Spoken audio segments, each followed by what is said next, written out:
Merci, Monsieur le Président. Je me contenterai de 2 heures. Très bien. Ce sera largement suffisant. Le dictionnaire de l'Académie française nous alerte... Merci aussi pour avoir commencé le rapport. Le dictionnaire de l'Académie française, je ne comptais pas le dire, nous alerte sur l'abus des mots en isme. L'abus de ce suffixe, dit-il, pour former des néologismes peu clairs, le plus souvent peu clairs, est une marque de paresse dans la recherche de l'expression juste des réalités. C'est un suffixe dévastateur. Je ne suis pas sûr que le suffixe soit toujours dévastateur. Enfin, je fais le lien. Il peut très bien ne rien vouloir dire du tout et ne pas être un suffixe. Capitalisme, capital.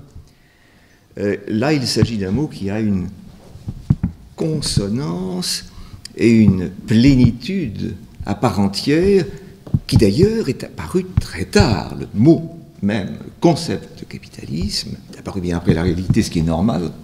Mais enfin, sauf erreur de ma part, l'inventeur du mot n'est pas Marx, qui l'utilise peu souvent, mais Werner Sombart, grand économiste allemand.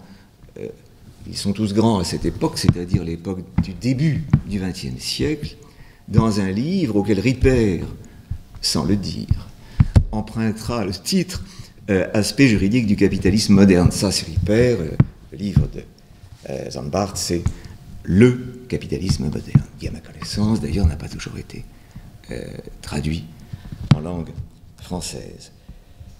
Libéralisme, c'est un terme beaucoup plus compliqué à saisir, parce qu'en effet, c'est un isme qui peut être dévastateur, surtout lorsqu'il est précédé d'un préfixe, où là, les mots sont multipliés par 100, mais le néolibéralisme, dont il sera question tout à l'heure, c'est l'addition de 2 désastres, ou de 2 dégâts.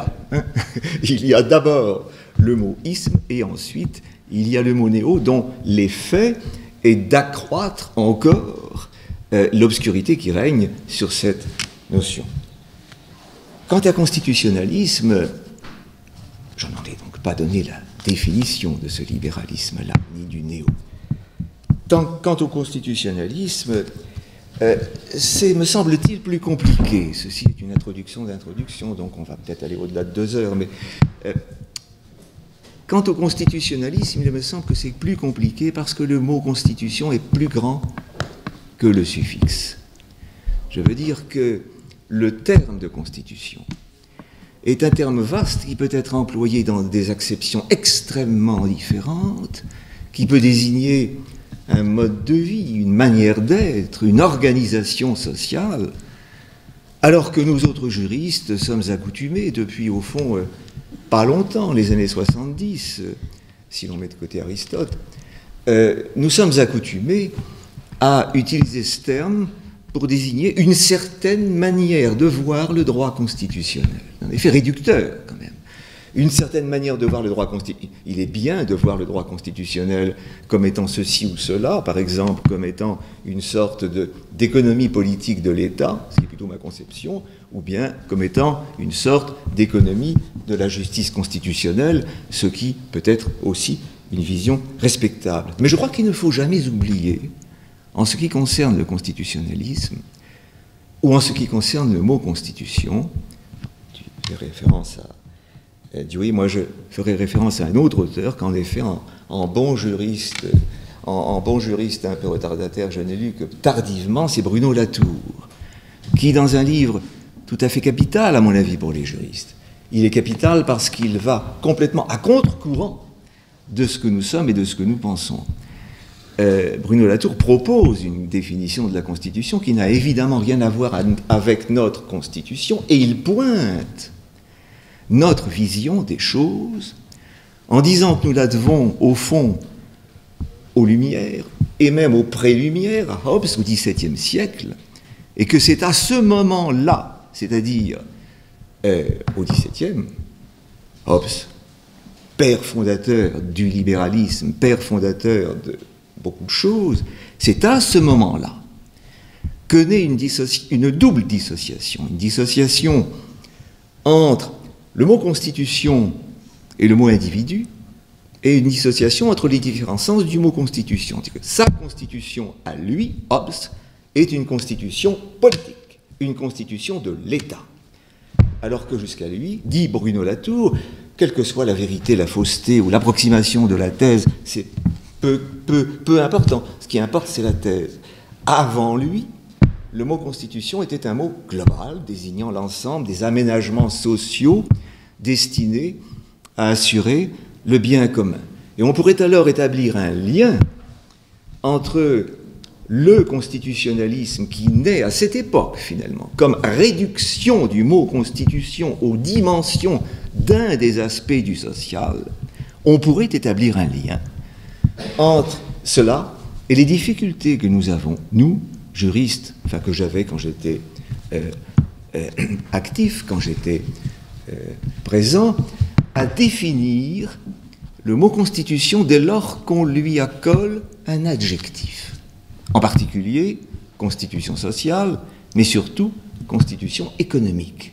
Nous avons le plus grand mal à faire ça parce que ça nous met devant l'évidence des limites du mot dont nous nous servons, qui, dès lors qu'on le fait sortir de sa petite boîte constitution politique du politique, constitution politique du politique politique, dès lors qu'on le fait sortir de sa petite boîte, il n'est plus bon à rien, et il est tout à fait frappant de constater que la plupart des juristes, disons au XXe siècle, qui se sont interrogés sur le mot constitution économique, l'ont traité comme, avec beaucoup de mépris.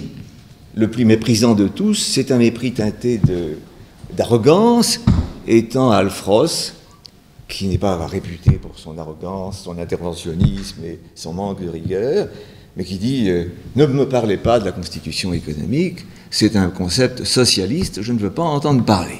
Vous intégrez là-dedans les valeurs, et moi, je suis juriste, et les valeurs, je n'en veux pas. Alors, je pense que...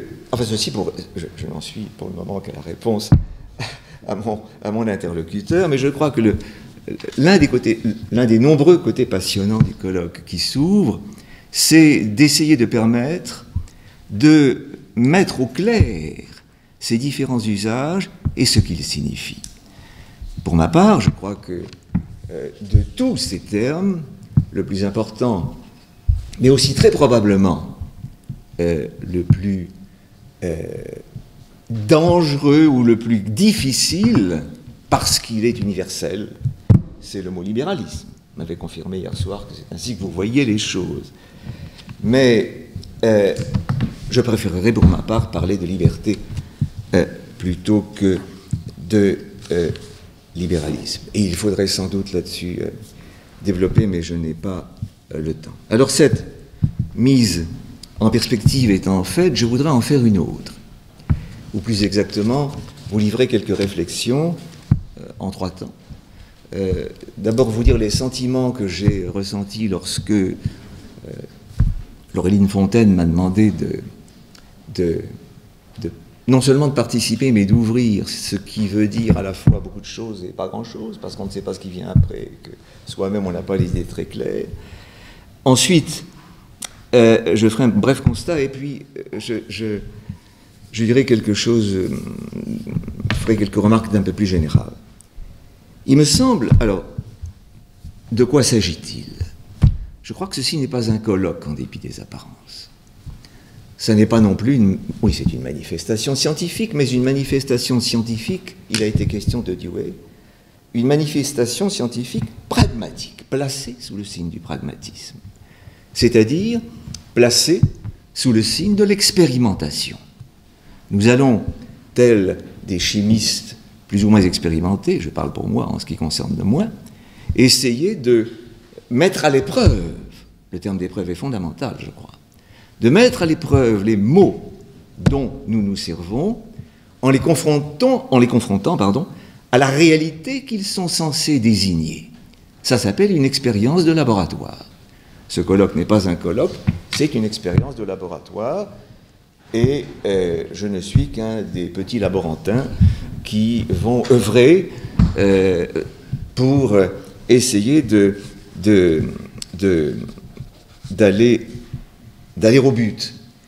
Or, vous savez qu'en matière de sciences sociales, l'expérimentation est chose rarissime. Durkheim a écrit des choses tout à fait passionnantes là-dessus, que rappelle Bourdieu. Durkheim dit, nous autres, en sciences sociales, nous n'avons pas l'expérimentation. Nous ne savons pas expérimenter.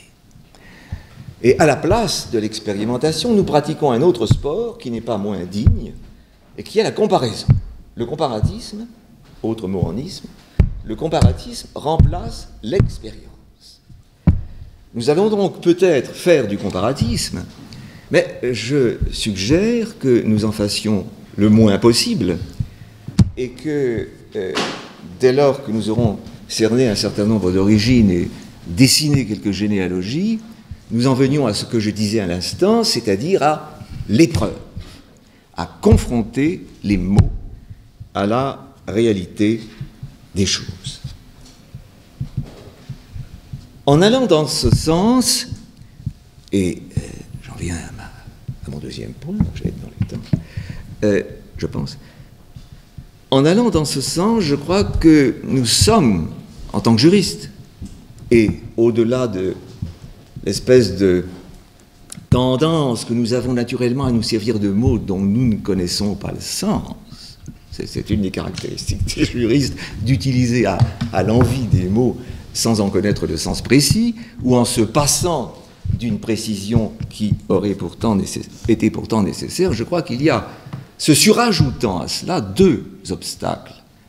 Allez, on ne va pas dire épistémologiques, parce qu'ils sont plutôt historiques qu'épistémologiques, qui nous gênent, qui nous embarrassent, en tout cas qui m'embarrassent à titre personnel lorsqu'on aborde ce type de questions. Alors, je passe sur l'à peu près, l'obstacle de l'à peu près, c'est-à-dire de l'évidence. Tout le monde en parle, donc ça doit exister, par conséquent, il est inutile de passer là-dessus. Ça, c'est ce que Bachelard appelle l'obstacle substantialiste. Nous sommes au royaume de l'obstacle substantialiste. Bon.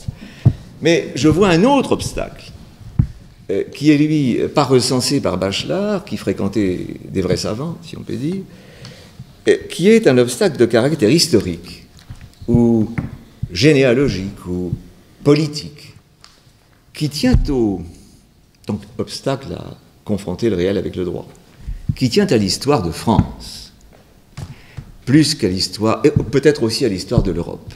Nous avons, les juristes français en particulier, ont le plus grand mal, non pas à traiter de libéralisme, ils n'arrêtent pas de le faire, mais traiter beaucoup d'une question, c'est ne pas traiter la question, c'est la noyer dans l'inflation des mots.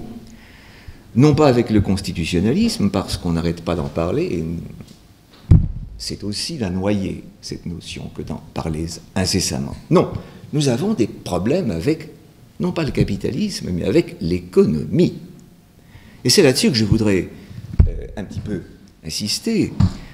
Il y a une des grandes énigmes du droit tout court, ou de la science du droit, si on veut parler de science, dès lors qu'on définit la science comme le fait Chomsky en disant que c'est penser rationnellement avec un certain nombre de rigueurs dans la méthode, tout le monde est scientifique, tout le monde est savant. Le problème que nous avons avec l'économie, nous autres juristes, est un problème récent. C'est ça le problème qui nous interpelle. Il y a un siècle ou deux, les deux Mock, Josserand et autres n'avaient aucun scrupule à parler d'économie.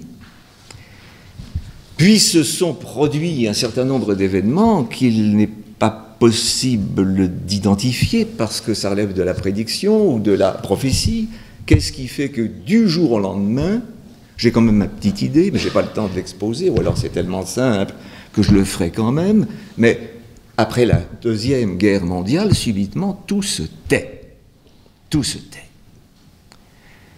Je pense que ce silence gardé sur l'économie après la guerre est en partie la conséquence de la guerre et en partie la conséquence de la position qu'ont tenue les juristes français pendant la guerre, où le positivisme juridique et la science juridique a fait littéralement la preuve de ses limites.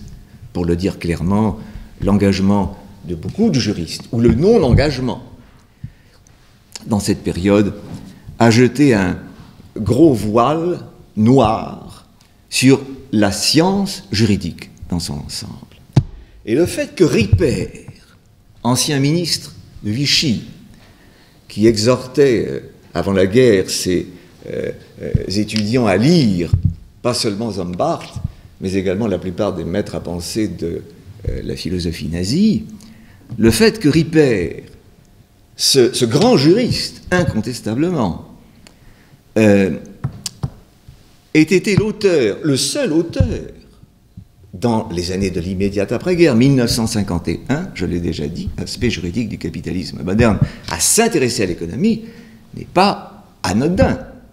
Mais le fait que lui s'y intéresse et les autres non, ne l'est pas non plus, tout se passe comme si, c'est peut-être aussi un peu une raison, le fait que Ripert s'intéresse à l'économie, jeter un autre voile noir sur l'économie, en tant que matière, c'est Ripert qui le fait, donc c'est nécessairement peu intéressant. On trouve dans ce livre que tout le monde connaît, qui a été réédité de multiples fois, on trouve dans ce livre une phrase que je ne vais pas chercher à retrouver parce que je suis à peu près sûr de ne pas le retrouver, mais une phrase qui dit en substance qu'il y a deux forces qui sont en présence dans les démocraties occidentales après la guerre. La première, c'est la force économique, la puissance économique. Je ne vais pas faire la longue citation que j'avais prévu de faire, mais que je ne ferai pas. L'autre force, c'est la démocratie. J'aimerais beaucoup, entre parenthèses, que cette allusion que je fais par Ripert interposée à la démocratie ne soit pas la seule, parce qu'en arrière-plan de tout ce que nous allons dire, il y a la démocratie. Alors, disons que c'est Ripert qui le dit. Bon, ça ne fait rien. C'est Ripert qui le dit, mais il a raison. On peut être Ripert et avoir raison. Je dirais même qu'il avait le plus souvent raison. Il voit donc le droit, et le droit économique, on peut le dire, il voit donc le droit comme une sorte de facteur d'interposition entre la force du capitalisme, oui, quand je dis la force des choses, c'est le capitalisme dont il est question, et la démocratie. Je pense que ce discours de Ripert, je crois que ce discours de Ripert est d'une actualité brûlante aujourd'hui, et qu'on pourrait en tirer un très grand profit.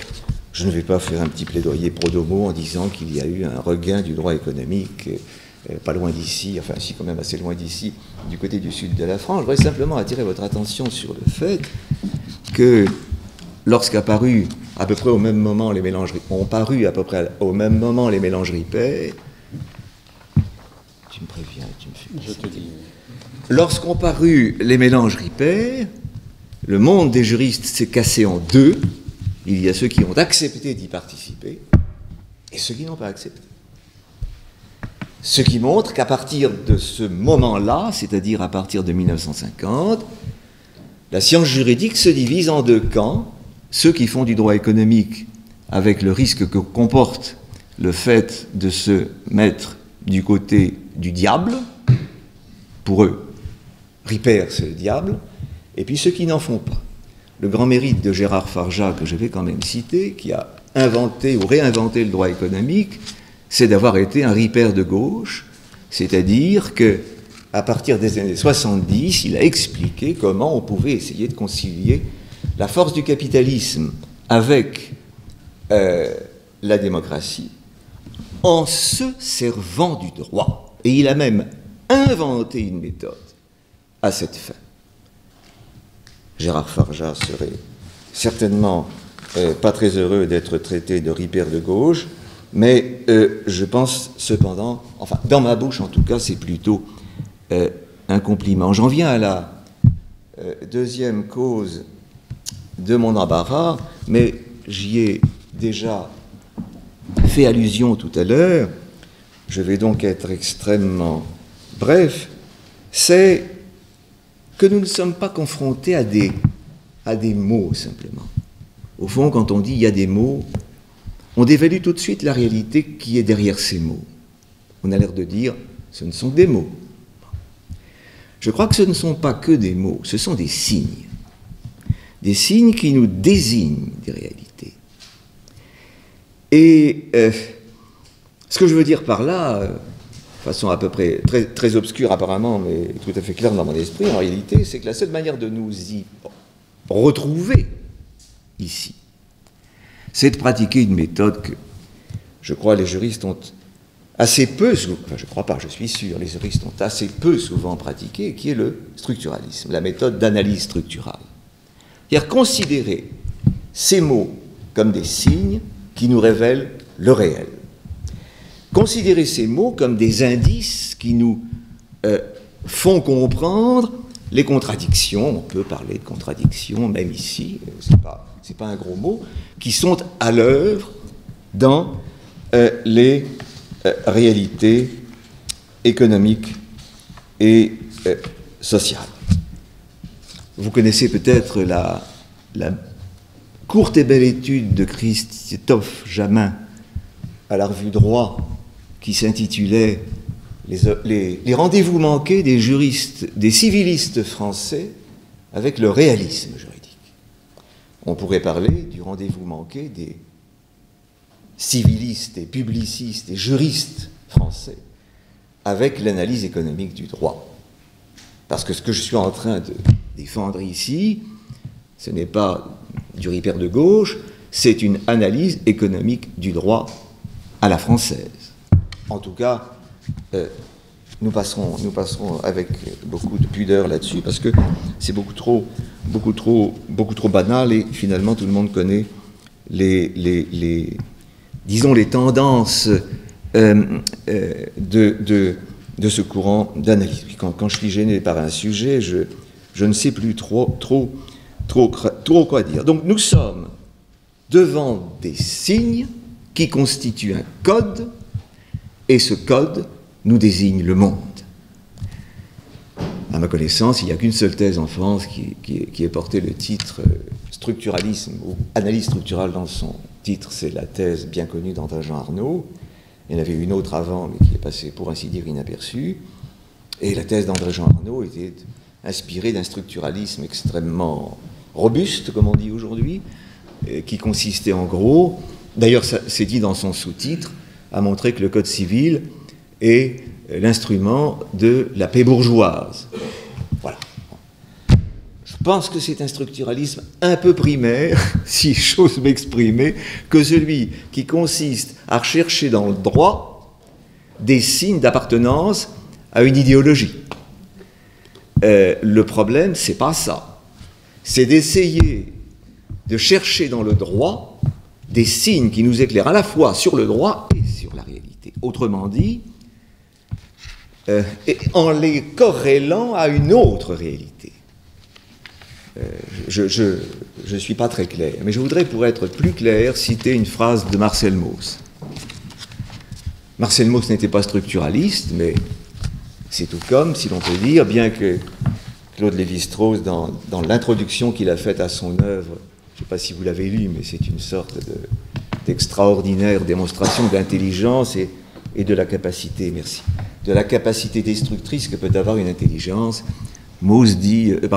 Lévi-Strauss dit au sujet de Mauss, dommage tout de même, il était très doué ce jeune homme, mais il s'est arrêté en chemin, il n'a pas été, il est comme Moïse, dit Lévi-Strauss, qui donc se prend pour Dieu en disant cela. Il est comme Moïse, il s'est arrêté en chemin, il n'a pas été jusqu'à la terre promise. Il le dit en termes propres. Donc Lévi-Strauss se prenait pour Dieu. Donc j'aime beaucoup Lévi-Strauss, mais enfin j'aime encore mieux, ou plus, parce qu'il est à ma dimension, si j'ose dire, je crois. Je peux le comprendre. Je préfère Mauss parce qu'il a cette phrase qu'on devrait toujours avoir à l'esprit, et que les juristes devraient toujours avoir à l'esprit. C'est que lorsqu'on analyse une réalité quelconque, le tout est toujours plus grand que les parties. Autrement dit, si l'on s'hypnotise sur la Constitution, on perd de vue le reste. Si on s'hypnotise sur la liberté, on perd de vue le reste. Et si on s'hypnotise sur le capitalisme, on perd peut-être moins de choses, mais on en perd quand même encore. Tout dépend du sens que l'on donne au mot capitalisme, que je ne définis pas parce qu'il faudrait que je vous donne la définition de Zombarth, et je n'ai plus que 3 minutes. Mais je vous renvoie, de mon temps, on fréquentait l'œuvre de M. Raymond Barre, qui était considéré comme la source sans faille de l'économie politique. M. Raymond Barre fait une large part à Zombarth, tout en omettant une référence à un des livres de Zombarth intitulé, en référence à Weber, Les Juifs et le capitalisme. Ce qui, quand on écrit ça dans les années 20-30, bon, il a une attitude un petit peu équivoque, mais qui n'est pas équivoque, confronté au diable. Alors, lui, le vrai, cette fois-ci, pas l'imitation. Alors, j'en viens à mon dernier point, c'est-à-dire, une fois donc que j'ai défini une colloque, une expérience en laboratoire, après avoir énuméré les deux obstacles auxquels je... Alors, l'obstacle en question, c'est la méfiance à l'égard du structuralisme, si vous voulez. Lévi-Strauss avait une phrase qu'il a d'ailleurs confiée à André Jean Arnaud, qui la rapporte dans sa thèse. Les juristes sont tous des structuralistes, disait-il. Mais le problème, c'est qu'ils ne le savent pas et qu'ils prennent leur code pour le code. Bon, tout est dit. Bon, il avait beau être un peu jupitérien, comme tu disais, il était quand même supérieurement intelligent. Il ne faut pas prendre la Constitution pour la Constitution. Car comme le disait un excellent auteur, l'objet de la Constitution, ce n'est pas l'État, c'est la société. Ce qui ne me conduit pas, parce qu'il n'y a aucune transition, mais ce qui me conduit quand même à un troisième point. Comment faire? Ben, j'en sais rien, bien entendu, et je ne vais pas m'étendre là-dessus. Je voudrais simplement revenir au pragmatisme, précisément. Le pragmatisme est à la mode. Il est à la mode en particulier en Belgique, et dans d'autres États, un peu moins en France, parce qu'il faut bien admettre que... Enfin, passons, nous sommes à la Sorbonne, on va pas épiloguer. Mais le pragmatisme est avant tout cette philosophie à tous usages et à toute destination, qui consiste, avant de s'interroger sur l'objet, un objet hypothétique que l'on suppose être là devant nous, qui peut être une société, qui peut être un fragment de société, qui peut être une constitution, qui peut être tout ce que l'on voudra, se demander comment il s'est constitué et attendre de voir ce que cela donne. Autrement dit, le pragmatisme est une recherche empirique de la vérité. Bon, je ne suis pas très clair, mais je vais simplifier. Dans la conception traditionnelle de la science positiviste du droit, l'objet détermine la méthode qui lui est appliquée. L'objet droit, c'est ce que dit Kelsen à la première page de la théorie pure. J'entends faire la théorie du droit tel, en tant que tel, dit-il. Le droit en tant que tel. Le droit en tant que tel. Le pragmatisme, c'est l'attitude d'esprit qui consiste à considérer qu'il n'y a rien qui soit en tant que tel avant qu'on ait défini ce que c'est que ce tel.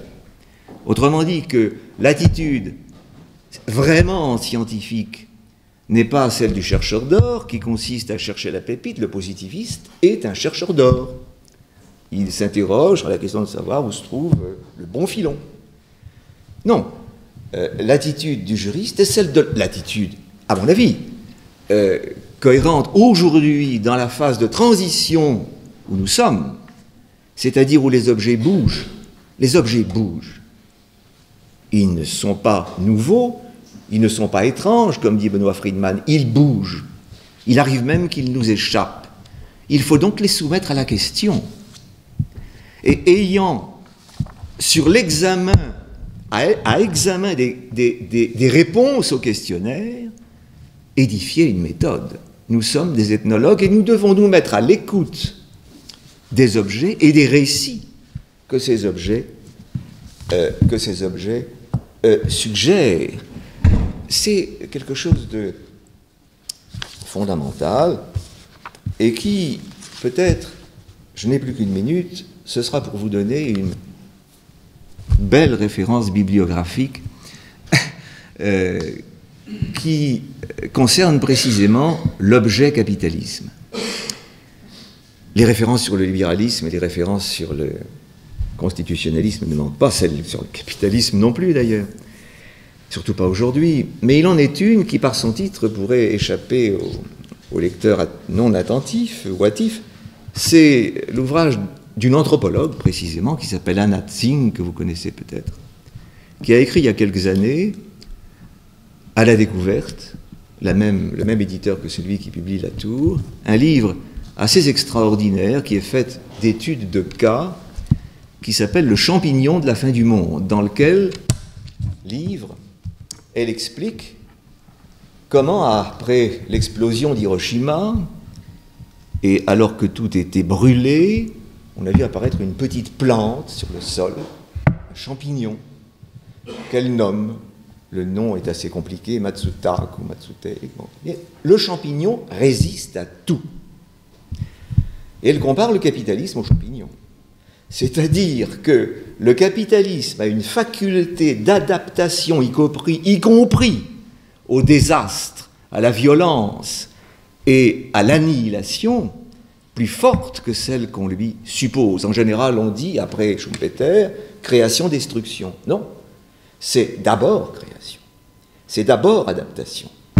Et elle explique tout cela avec des tas de cas. Donc, le capitalisme nous parle lorsque, comme le fait Anna Tsing, on va observer des indigènes de l'île de Bornéo qui se font ravager leurs forêts et qui, une fois que le défrichement est terminé et que les défricheurs sont partis, s'emparent des machines, les transforment et les vendent sur le marché voisin.